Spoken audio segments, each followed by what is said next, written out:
Hey YouTube, let's talk about standing versus seated shoulder exercises, advantages to both and advantages of doing both.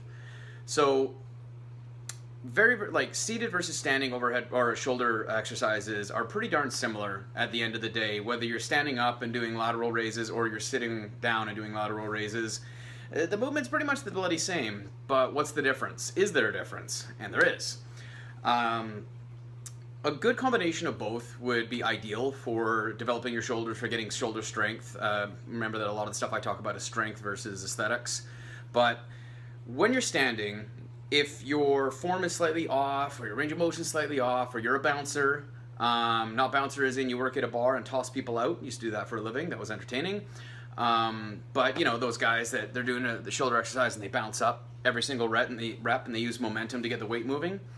If you're one of these people, sometimes seated press or seated shoulder movements is best for you. And the reason for that is you can concentrate on form, range of motion, and you can't cheat, right? It is very, very easy to want to cheat when it comes to shoulder or any exercise, let's be honest. But even like standing overhead press, love me some standing overhead press. But you see people all the time, they dip their hips and they turn it into a push press without even realizing it just because they're fatigued or they don't even realize that they're doing it.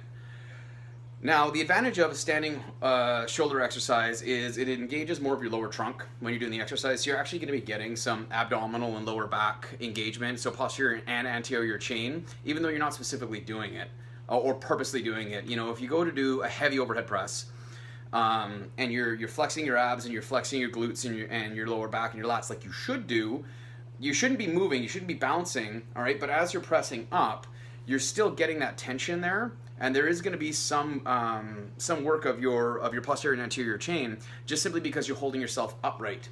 Versus if you're sitting down and doing, say, a military press, your posterior chain and anterior chain aren't doing jack, right? It's only just your shoulders, chest, your lats. But this here isn't going to get engaged because you're not trying to stabilize yourself from going backwards or forwards. See what I'm saying there? So a lot of the standing shoulder exercises have an advantage because you're not supported. You're having to support yourself. And if you think about it and you concentrate on it, you'll know when you're cheating, right? You'll know when you're leaning forward and then you're bringing yourself back or you're bouncing and whatnot.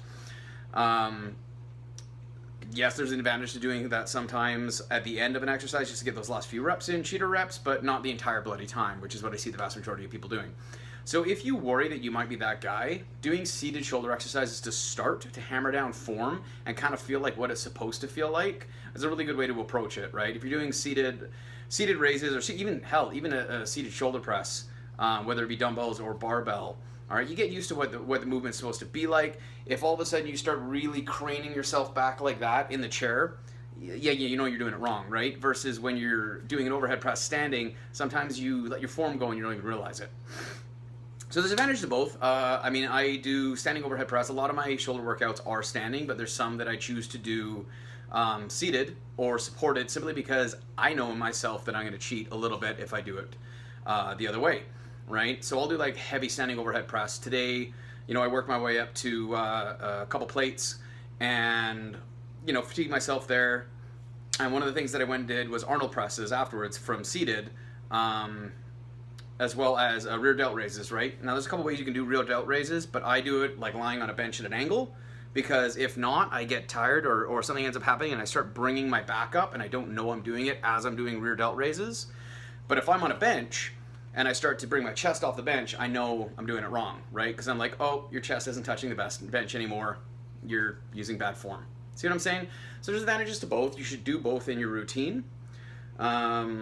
Standing and unsupported will have more anterior posterior chain involvement, so you might be able to go ahead and work your core a lot more. Seated, on the other hand, you can really just concentrate on hammering out those reps without having to worry about supporting yourself, which also has its own advantages, right? The advantage of that being is if you're doing lateral raises but you're not having to worry about keeping yourself upright or going back and forth, you're really putting all of that just right on your shoulders. You might even be able to do more seated than you could do standing, because you're having to work on balancing yourself while you're standing. That's about it, really. Bit of both worlds is the best, right? If you can do both, then you're going to have an advantage. Know yourself, know your form, and approach it being honest with yourself. Like, am I cheating? Am I using good form? But that's about it. I mean, there's not much to it. Do both if you can. If you are worried that your form's off, or that you're cheating, or that you're bouncing, approach it from a supported or a seated position to start, and then work your way up to standing. If, on the other hand, you know yourself well enough, incorporating standing workouts like overhead press is an advantage, because you are going to hammer your core, right? And that's going to help you with every single lift, whether it be bicep curls to back squats to deadlifts, right? Anytime you can get your core engaged in a lift, Bob's your uncle. That's it, guys. Questions and comments down below. And as always, eat like a bodybuilder and train like a powerlifter.